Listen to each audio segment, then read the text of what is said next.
Welcome to the Ledger and the Leader here at BBHCSD. I'm Superintendent Jeff Harrison. And I'm Treasurer Craig Yaniglos. This is where transparency meets teamwork. We're giving you a front row seat to the decisions, dollars, and directions that help shape your school district.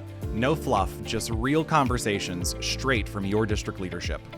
Well, Craig, here we are, episode number 3. As I've heard people say before, like when you're starting a small business, if you make it past 5 years, you're a success. I wonder what that matrix would be with podcasting. Do we have to get to the 5th episode to be a success, or? I don't know. I think we can say we're successful already at number 3 because the first 2 have been really well received, and I think we have some new exciting developments to share with our community. Absolutely. I mean, since our last podcast, we have made it into the big time, we'll call it, and we are available on Spotify. Yep. And so that is just another means for our community to be able to either watch and or listen on Spotify.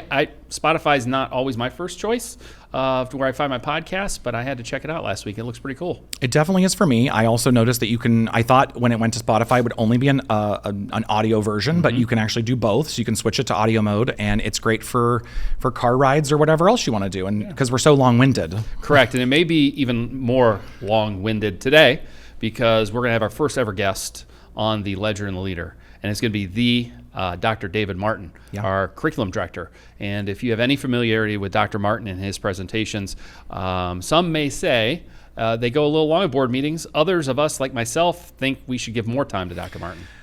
I'll go with the other people. Okay. But yeah, no, I'm really excited that we're going to have our first guest, and he will be the perfect first guest, I think. He is the perfect first guest, and we'll get to that in just a moment because, again, in Brecksville Broadview Heights, the most important thing we do is educate children, but to educate children, we need resources, so we have to circle back to a few topics we talked about in Episode 2.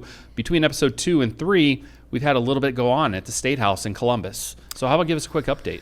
Yeah, so since we last chatted, we know that the House overrode one of Governor DeWine's vetoes, veto number 66, and we were waiting for the Senate. And obviously they need the votes to do that. So when they all came back to work in September, after they visited their constituents, the Senate did have a vote over the last week or so, and they overrode the veto number 66.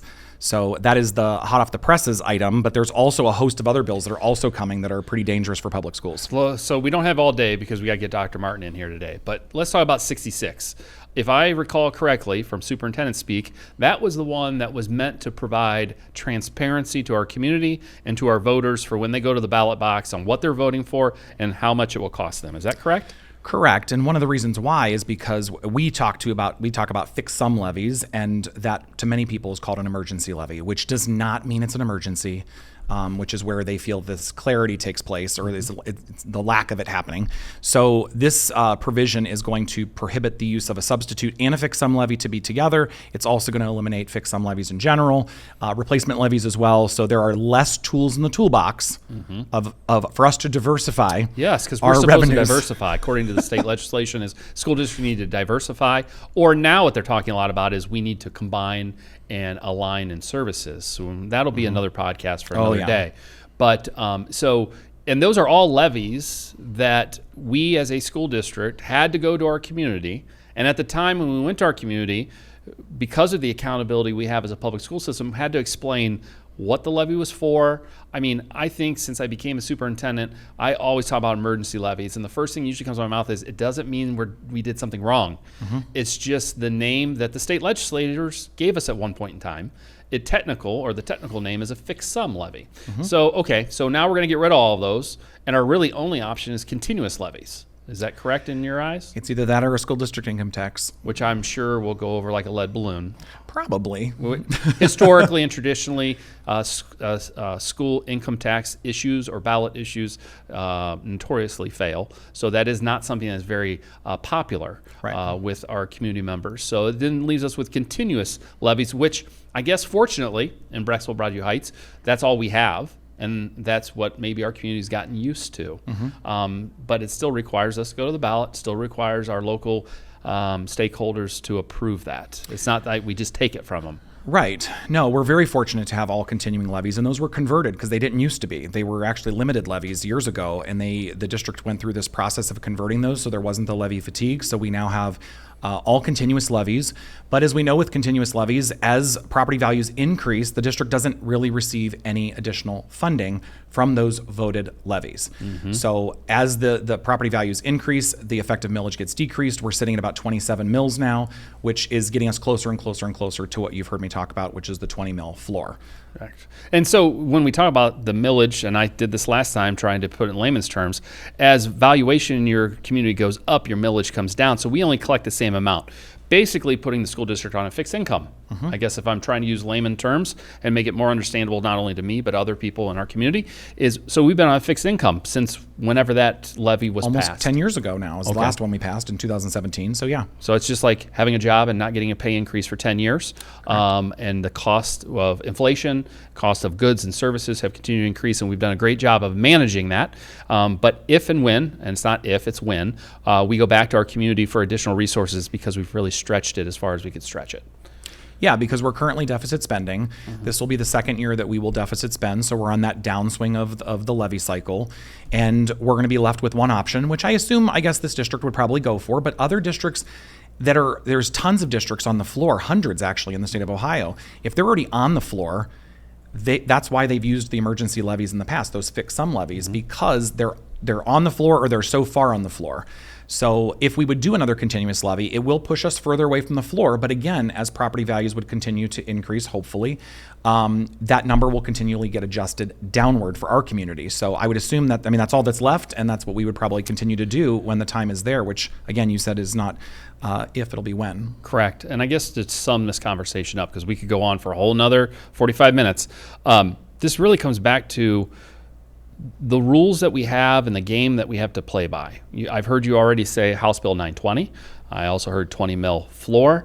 I now see the elimination of emergency levies. So all this legislation that's going on is trying to cure things that have been set up and have been done to public education and to our tax base for over 30 years. So I guess what I'm taking from it right now is we are in this mode of trying to find instant gratification or instant relief for a long-term situation that has been set up. And I guess I'm starting to see it from my seat. There's no quick fix to this property tax school funding issue right now, is there? There isn't. And the part that is truly scary for us is that we're sitting here right now trying to figure out our 3-year forecast that we now have that we're going to be looking at next week. And we're trying to do all of this work, and we don't even know what's going to happen. There is House Bill 129, House Bill 309, House Bill 186, House Bill 335 that all have to do with property tax. Yep. And we're trying to fix this as quick as possible, but at the expense of who? Really, our public schools. Because most of this is very harmful language for our public schools.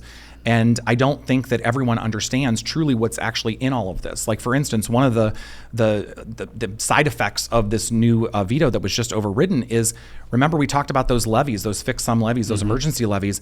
If they were passed before 2013, they were in that homestead and rollback, and now they're not going to be, because the district's still going to need those funds.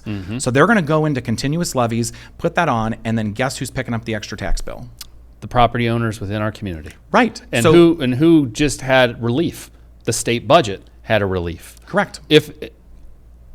And that would only not be the case is if the state budget paid more for public ed, and that's not what we're seeing right now. We're seeing a drastic turn the other direction. We are not increasing in state funding for public education in the state of Ohio. It's decreasing pretty rapidly. Yes, you have hit the nail on the head. And what's going to continually happen is right now with the state and the priorities that they've set is that they are continuing to spend less and less and less on public education, pushing more of this onto local residential property owners and farmers in some parts of the state as well. So it is, there was a new report that also came out, which is also linked on our board docs. We talked about OEPI. They talk about all of these implications and how the tax burden has shifted over these multiple decades of really bad policy, to be honest. And most of that has been harmful for public schools. Yeah. So I guess I'll leave it at this, because we could stay on the soapbox for a long time. And what I want our listeners to understand or continue to do is to continue to stay in the know. Tune in to our podcast, tune in to our board meetings, read the local media, because I guess a positive of this, Craig, I don't know if you've noticed, I've noticed an uptick in some of our media outlets starting to catch on and understand some of these topics at a much deeper level than they ever have before. Because even being a superintendent, being in public education for 26 years, this is fast moving. It's very I think I fast. said to one of our board members who asked for feedback on some of the working group's recommendations, I said, you know what, this feels like we're putting our finger in a hole of a dam and we're just trying to stop that flow, and it's coming so quickly. And this is our livelihood. This is what we do for a living. We are to be in the know and understand this. And at times it's tough to keep up. So I just hope that our state legislators, those that represent us, are doing the due diligence that we would ask them to do, and ask the experts and ask the people in it day to day to understand what the ramifications of this is going to be, so that we don't find ourselves in a far lesser position than we already are. And when we talk about that state funding piece, we can always, I can't not say $1.5 billion going to schools of choice through the voucher program. $1.5 billion of your tax dollars, my tax dollars, and all of our listeners that go to schools of choice with zero accountability and zero transparency. If we as educators and or community members, that's something we should be paying attention to, is where our tax dollars are going, and is it accountable, and is it being transparent? So I'll leave it at that, because I'm sure that'll be another topic we'll cover another day, because you know what? We have exciting stuff for today's podcast. All right, we're going to leave some of that doom and gloom behind us at the moment, and we're going to go into what we are here to do every single day, and that's educate children. No matter what our state funding is, no matter what the level of support from our community is, we come to work every day to educate children. And the biggest advocate for that in our school district is the Dr. David Martin, our curriculum director. So we're going to bring him in and talk a little bit about student achievement, if that's okay with you, Craig. Yep, we will Awesome. be right back. Well, welcome back. It is time to introduce our first guest, which is my favorite, the Dr. David Martin. How does it feel to be our first guest? Splendid. Well, I don't know if Absolutely anybody splendid. can pick up on Spotify or out there in the technology world, but Dr. Martin, I think, probably would rather be about 10 different other places than here with you and I. I think so. You know, he's playing it down a little bit, but honestly, Breslin-Broadview Heights is known for being a district that has a legacy of high-achieving students. We have awesome students with great staff, with community that supports what we do. But what a lot of people don't understand is that just doesn't happen by chance. There's a lot of planning and execution that goes on to delivering the high-quality education that happens here in BBHCSD. But Dr. Martin, how about we just start with a little bit with maybe the one or two people in our community who don't know who you are? Maybe one or Because two. I Maybe. joke all the time. Everywhere I go, everybody knows Dr. Martin and has a story about Hilton Elementary School. So maybe fill in the rest of the community why they all know Dr. Martin and why Hilton Elementary School comes right off. And I'm like, it's like the 6 degrees of Hilton Elementary. Yeah. So, Dr. Martin, share a little bit with our listeners who you are, what you do, and all that good stuff. Okay, you ready? I'm ready. I'm We're ready. ready. And whatever you leave out, I'm going to prompt you to You're talk gonna- about. So you okay. might as well give us it all. So I grew up in this community, actually, and I graduated here in 1985. You can do the math on that. I was 3. Yeah, I was in 3rd grade. It was a different time in the 80s, Mhm. you know. So I know it's a great district. It's a great community. It's where my heart is. I left, lived overseas for a few years, and then had to get the big city out of my life. So I lived in Chicago for 9 years. I was a Chicago public school teacher. And in a way, I'm still deep down an urban guy, because it was the most challenging time in my career, but it was very, very rewarding. So I have fond memories of my days in Chicago. We had, similar to this, we had a very high-performing team that really did some experimental things, and we were very, very successful. But my mom was living in the house that my dad bought in 1966, and my dad was only the 3rd owner. It's on parcel 1 in Ohio, and it was built in 1853. Wow. So I thought, there's no way she could sell that. I better come home and help her out a little bit. So I took over the homestead and bought my mom a condo. But you know, my mom, I love her, God rest her soul. When I bought her the condo over in Greenwood Village, your neck of the woods, Craig, Oh. she told me I had to furnish it. So I bought the house, or I bought the house for $1. It was called a quitland deed. And then I had to furnish her condo that I bought for her. Wow. So she was like a treasurer. You're like, That's because you moved her out of the house. Of course she told you Well, got to pay for furniture. She couldn't sell it, you know? sounds like a great son to me. Yeah. So I had a job in the Cleveland Municipal School District. I was the second dual language coordinator. So they had a two-way dual language immersion program in there in Cleveland at the time. I think it's still going, where students learn in English half of the day and Spanish half of the day. Heavily Latino neighborhood. So that was a very good experience. It was 2 years. The federal grant was running out, and I needed to probably look for another job. I did my internship here with Wendy Baker, former principal at the middle school.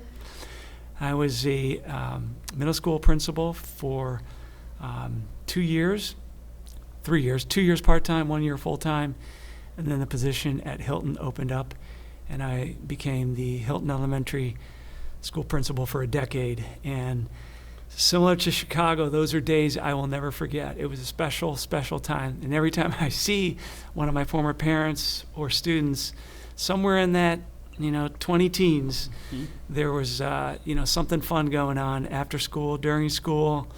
And we broke a lot of molds at Hilton, and we tried a lot of new things. So I had a very, very vibrant group of parents and staff and students that I'll never forget. So after that, I was kind of invited to throw my hat in the ring to be the curriculum director.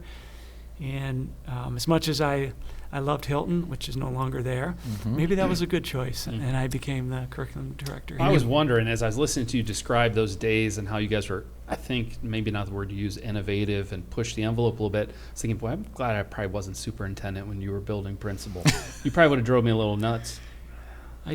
Yeah. One time there was an awesome parent, I'm not going to say his name. He bought me 40 iPads because it was through his business, and there were some tax write-offs that he needed to take care of. So he bought me 40 iPads, and you're right. The former superintendent and curriculum director and technology director didn't like that. Because we don't want to turn things down like that, but people don't unintended consequences of something like that. Like, it sounds great, but then the management of it. So we're kind of still dealing with some of those. Some of those same iPads. They might be the same iPads, actually. Well, I don't know. For like a doorstopper. You really got that promotion, we'll call it, right? Not long before I got here. I think so. Was it a year before, maybe? Yeah, it was right before the pandemic, wasn't it? And I'm your favorite treasurer, right? You have to answer that because we're being recorded. Do I have to answer it? Yeah, you do. I'm going to rescue you. So, Dr. Martin, let's talk about what your daily roles and responsibilities are. Because Craig and I mentioned in episode 1, people always ask us, do you work in the summer? So I'm sure from time to time people are like, you're curriculum director. What is it? What's your responsibilities? What's a given day look like for you? Well, summers are super busy, but I won't start with summer. So I'm in charge and oversee all things curriculum instruction. So, what is curriculum? It's a set of sequenced information and knowledge that includes all of the materials, instructional practices, pacing, standards, to ensure that students are mastering those standards and the content that is taught. So I have to make sure that's happening at a high degree. You're right. You did say, Jeff, that our students achieve at a high level, and we are absolutely 100% blessed with wonderful inputs and wonderful families that send wonderful children every single day. But we also have really, really high-performing, dedicated teachers that make the magic happen every single day in the classroom, as well as very supportive and dedicated administrators. So I have to make sure that when we have a curriculum in place, standards are being taught. How do we know that those standards are mastered? How are we assessing those standards? What are we doing when they don't master those standards? What are we doing to enrich when they do? How do we intervene? Our test scores are our test scores, but what we want to get at is student learning. I know our students are going to achieve. I know there's some gaps we got to fill, but I used to tell my kids at Hilton because we have such great inputs, I want them to connect that wonderful brain, all of that knowledge, to a moral and ethical heart, to do good in the world, to help their fellow man, and really to lift others up. And I think we have a unique opportunity here in Brecksville-Broadview Heights because we got really smart kids that can go in the world and make a difference. So do we just teach to the test? I mean, I hear people say that all the time, right? I heard you say standards, standards, standards, but then I also hear people say, oh, you get those good results because all you do is teach to the test. Is that a true statement? I am not against external accountability. I believe that we all should have some level of external and internal accountability. So I am okay with the state providing an Ohio State test or end of course test. It's how we use and interpret those results. So we're held accountable in some ways. Unlike some of our schools of choice, right, Craig? Yeah, some of them don't have to do Those same tests we're talking tests. about, they don't have to do those. So Yeah. accountability. Talk more about that, Doctor.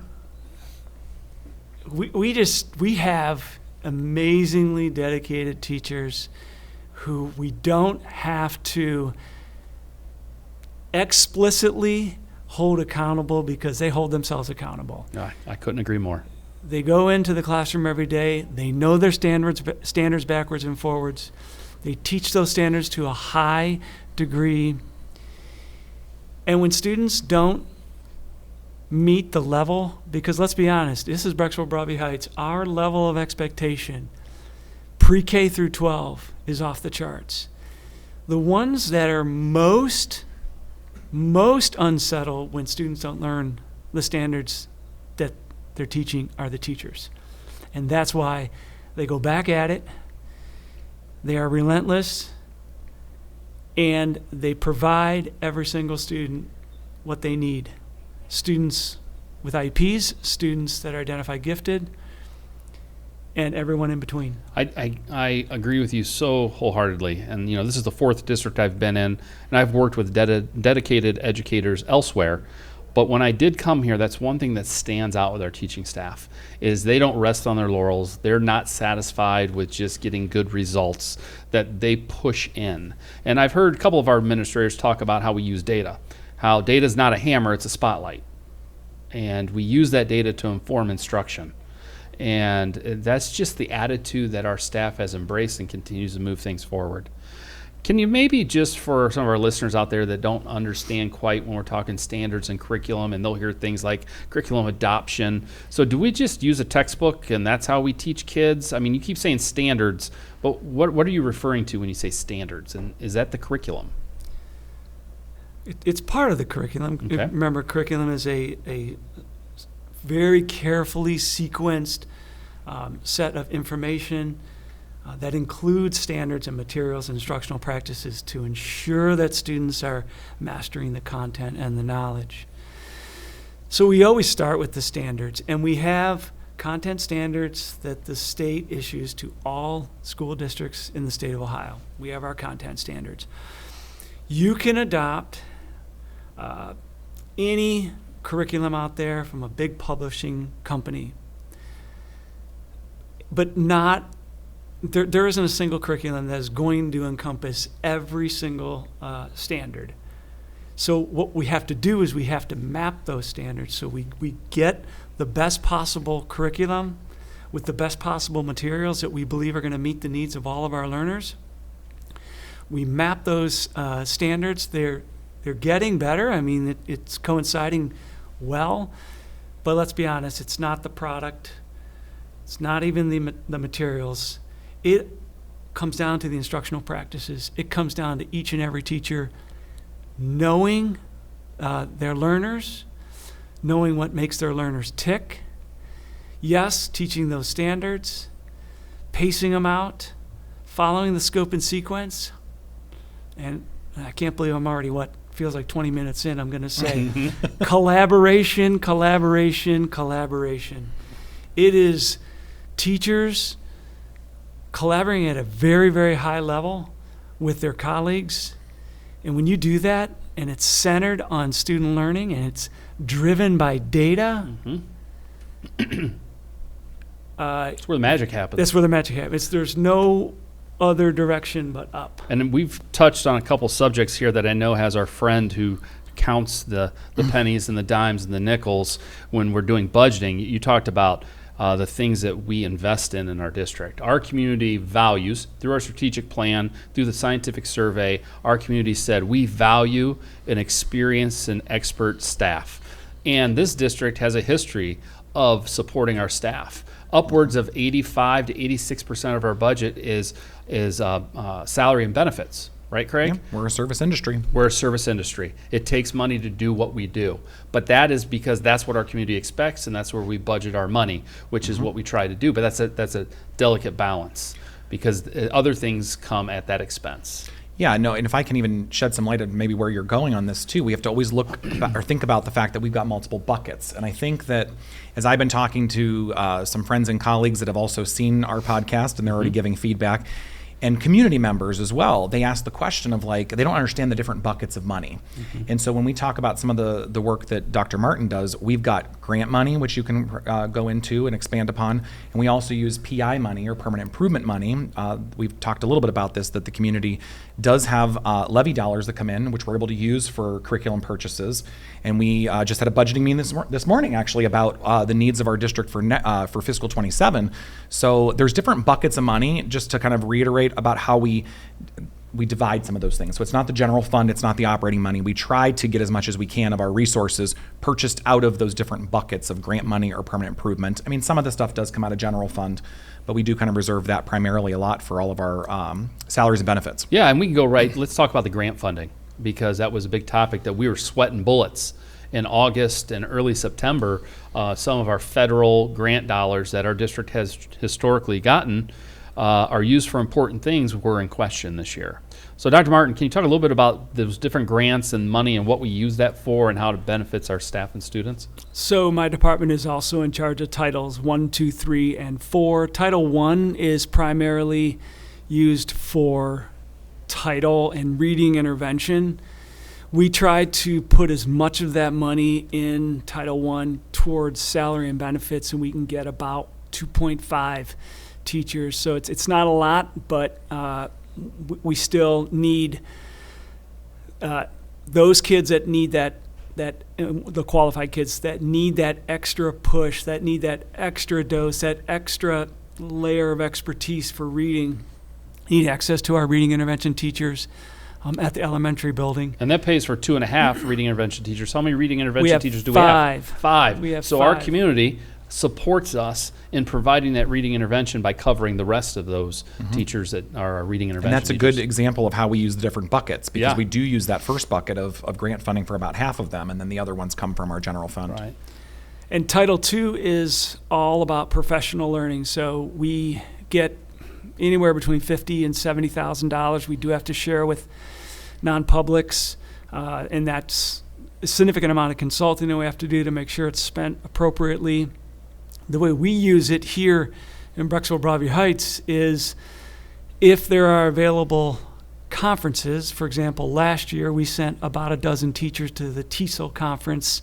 That's teaching English to speakers of other languages.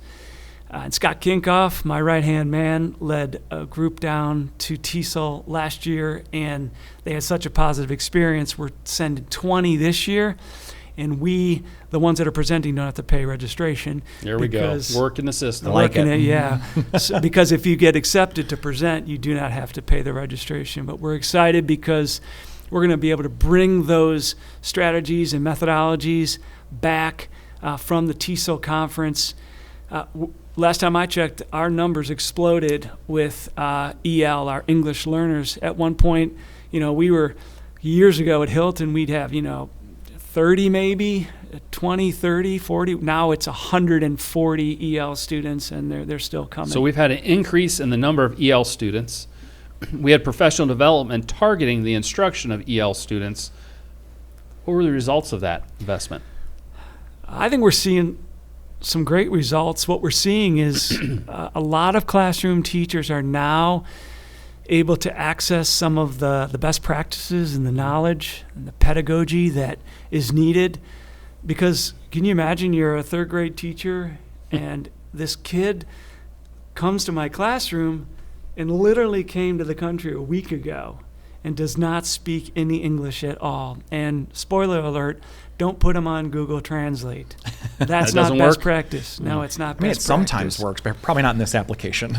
What's best practice is know your learner, set up a sheltered environment where you can encourage English that is spoken, use a lot of total physical response, a lot of body language, lots of visuals, lots of retrieval practice, implement as much cognitive science as you can. And I believe we saw a record number of students exit our EL program last year. That coincides with our implementation of CKLA as well, because we have an EL teachers there that are not deviating from the curriculum. They are providing extra doses of Tier 1 curriculum, Tier 1 ELA curriculum, which has only benefited greatly our EL students. And Title II had us nervous this year because there were some questions. Congress appropriated the money. The new administration was like, well, we're going to reevaluate it. And there's a moment in time where we didn't know if we were going to get that $70,000 for professional development. And, you know, I know when we're looking at a $57 million budget, you might say, well, $50,000 isn't a whole lot there. But we had things planned for that. And when if that money wouldn't have come through, we don't know if we would have been able to provide that same level of professional development. Well, so it's important. And while we're talking about, you were just hitting a lot of the training part of Title II, you talked about an increase in numbers. So what did we have to do for Title II? Number of teachers. We increased. So we hired additional staff to handle the additional caseloads of our English learners. And here's a good question for you. See if you can answer the question correctly. Did we get more money in Title III or Title II funding actually last year? But Title III is specifically for EL students. Yes. But did we get more money given the fact that our numbers exploded and we added staff? I'm just going to see if you can answer that question. Are you leading him? I might be leading them. First of all, the initial drop in allocation was only 50% of previous funding. 50%. So Which would have put for Title III about what, $9,000? Maybe. Maybe $8,000? Yeah, maybe. Because they took away the immigrant. That was Correct. another title funding.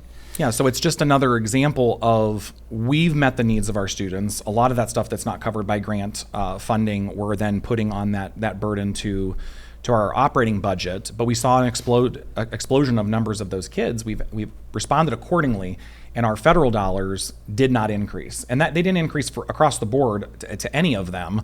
To be quite honest. And I think what's more alarming is you've alluded to what they restricted this year that they eventually gave us, which was also noted, is that they currently are not planning to give money from the Department of Ed for Title II, III, and IV. And so maybe talk about how that's going to affect us potentially for next year, which would be a total of about $100,000 between all three of those grant programs. Yeah, I think what we're most worried about is the subtraction of Title II, because we fight tooth claw our way with Title II as much as possible. I was able to get 10 of our teachers trained in August with Title II funding. To get one trainer, it's $3,200 a day. Two trainers, because you have to break it up into the K2, 3, 5 band, that was $6,400 that Title II paid for.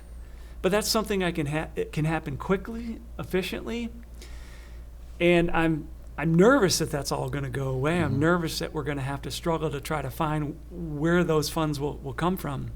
And that was all for the new teachers with the CKLA curriculum, correct? So you hire the new teacher in June, July, or August. Yep. And you can't just say, here, teach. You got to give. And hope for the best. And hope for the best. Right? That's not what we do here in BBHCSD. But they were very appreciative. They got the training that they needed to get them off the ground. We'll circle back and get some more training. We did that with math as well. That happened to be a little bit into the year. This is just, it's a lifeline. I rely on, again, $57 million, but I rely on the $50, $60, or $70,000. And we had high school counselors that hadn't been to a conference in a couple of decades, and one of their national conference was in Columbus, and we sent them there, and they were extremely appreciative. I mean, I can go on and on and on about ways in which we use Title II. Books. I know you're a huge reader, Craig, and you read finance books incessantly. only. Yeah, you're a bibliophile. I taught that to third graders in Abby Hayden's class today. Bibliophile. I'm a bibliophile. Okay. A bibliophile is someone who is essentially addicted to books. That's me. That's you. I know it is. I just go home and do math problems every night. So we use that title too. I get goo gobs of books, dozens and dozens of books, because teachers, now that we have our personalized professional learning through Plant, are reading books and collaborating and reworking their scope and sequence and their pacing guides based on best practices. Awesome. So to kind of bring us around here, Dr. Martin, what is the one thing that the common community member should know about what's happening in our schools? Like what is it that you want to share with those community members who don't have kids in our school anymore? They hear all these national narratives that what we're teaching, what we're not teaching, but what's the spin that you would like to put on, or information you'd like to share about the work that's being done in our schools for someone who has no connection to our school district at all? What are the good things that are happening? Both of my children came through this school district. One's a financial planner now. It's probably saving more money than I am. I don't know. That may not be possible. Maybe he'll buy you a condo someday. Maybe it's going to end in one of two ways. Either he's going to end at my basement, or I'm going to end at his basement. So. But, he got a wonderful foundational education here, sound foundational education, and he was able to access the curriculum at college at a very, very high level. My daughter is currently in graduate school and is going to be an audiologist, and she got her foundation here in the Brecksville-Broadview Heights schools. So I know this personally, but I also know it intuitively and cerebrally. We are obsessed with student learning. Absolutely obsessed with student learning in Brecksville-Broadview Heights. That's what we care about. That's what we think about. That's what we dream about. We're not content until we can continue to push the envelope and make sure our kids are learning at even a higher degree. So yeah, that is the message. And I'll invite anyone in to talk to me for a really long time, or visit some classrooms. You're going to see kids reading, thinking, writing, dialoguing, and learning at a very high level. And when Something I always want to say too is we teach kids how to think, not what to think. And I think that's an important part of the process here, that when we talk about education today, we want to prepare kids for whatever future they have and prepare them to be able to think for themselves. And, I think this is a great environment where we continue to do that. Craig, I didn't mean to cut you off. No, it's okay. When we talk about our favorite word in education, transparency. Yes, that. So why don't you do a quick summary of how we as a district talk about curriculum, adopt curriculum, and what that process looks like, and how we do involve our community for those people who may listen to some of the national narratives and can be assured and have the opportunity to have input with your department. So we have a potential, I'll give you an example. We have a potential curriculum, well, we will definitely be reviewing, but a potential adoption. I really have to work with our experts, our teachers and administrators, and we will see how we go with K-5 science. That one's coming up on Thursday. So this is how it all starts. And we have not had a science curriculum K-5 for a very, very long time. We have materials in place, but we haven't had a curriculum. And it's not that we have to purchase something. Standards have to be mapped, assessments have to be in place, and we have to ensure that students are accessing our science curriculum at a high level and learning the science knowledge they need K-5. So we will start that. We've already started. So last spring, it was my decision to put this on the docket to potentially explore, review, and potentially adopt. So I come up with our process document. It's more or less a timeline with action steps. It's got a rationale and a goal statement. You've seen a few of those. Yep. Share with Board of Education members all the time. So Colleen and Bob were involved. I put them in charge of bringing to me a diverse team that could represent the needs of their colleagues, as well as a pretty good insight about what the needs of our students are in terms of science learning K-5. So we did that. We're meeting on Thursday. We will go through what are the needs, what do we believe our students need for science. We got to create our vision. We're going to look at a ton of data, local data, state data, national data, and international data. We'll be looking at the PISA and the TIM study. We will be looking to see what are the national, international trends in science. What do we need here? How are we doing? Where are we falling short? Where are we excelling? So we can get into a lot of that with the state testing, with the websites and the portals. So once we go through a very, very robust process, and we'll go to Ed Reports, we will reach out to other districts that are similar in demographics, similar in performance, and some that aren't, and we'll see what they are using, bring that back. Many of our teachers live outside the district, so they will be able to investigate to see what their home districts are using in terms of K-5 science. We bring that all back and break it down to 2 or 3 choices. We get the companies in, they give us a presentation, I get the quotes. Usually comes down to 1 or 2. I put those materials out for 30 days for our community to review. And the community, I ask them to, sometimes they don't. The community is asked to complete the same rubrics that we complete, and they do have a high quality instructional material rubric for science, and we use our board adopted one. So we use those 2. All of the members on the committee will use those, and the community will also have an opportunity to review and we make that available to our community members after hours. It's not just during the school day, but I know on those days when you have it open for community review, you're here many evenings late into the evening.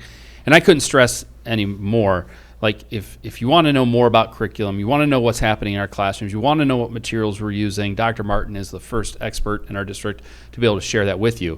And I have good news. Ooh. Because this coming month, in the month of October, our coffee chat that we host every month is actually going to take place at the Panera Bread Company here in Brecksville on October 16th at 9 a.m. And the topic is going to be curriculum. So my man here, who's our first guest of the Ledger and the Leader, is also going to be one of the first guests at a coffee chat. Mm-hmm. And so Dr. Martin will be at the coffee chat with me on the 16th at 9 a.m. And we can talk about all things curriculum. Because when I'm at those coffee chats, usually a couple things come up. Finances come up, curriculum comes up, transportation comes up, and we're trying to bring some guests with us to shed light. And while we're on the topic of coffee chats, I want to go one step further and really thank the Coffee Club of Broadview Heights. They hosted us last month. Mm-hmm. It was the first one of the school year. We had over 20 guests. We had so many guests that a patron had to come over and ask one of our guests to please go sit in the booth so she could have the chair because they were out of chairs. So I just want a big shout out to both Panera Bread in Brecksville as well as the Coffee Club in Broadview Heights for welcoming us in. They are great hosts. We hope that we don't make it inconvenient for their guests, but it was a great turnout of 20. And I'm sure since Dr. Martin is announced and going to be there, our attendance will yet go up again. With the 6 degrees of Hilton Elementary building, to hear more and more about the wonderful things that are happening in our classroom. And the last announcement that I'll share is on October 28th at 7 p.m. is our second annual State of the Schools, where we will share some of the great results that Dr. Martin has talked about and some of the great things that we have achieved through the strategic plan. But with all of that and just trying to keep this consumable for people, Dr. Martin, thank you. Not only thank you for being here today, but thank you for the passion and just the work ethic that you bring to BBHCSD. I think being the new person here at the table, going on my 3rd year here at BBHCSD, this district has a gem in Dr. Martin. You do so much, not only for our students, but our staff, and then also for me, both personally and professionally, that I appreciate your help in doing all this. Good work for kids.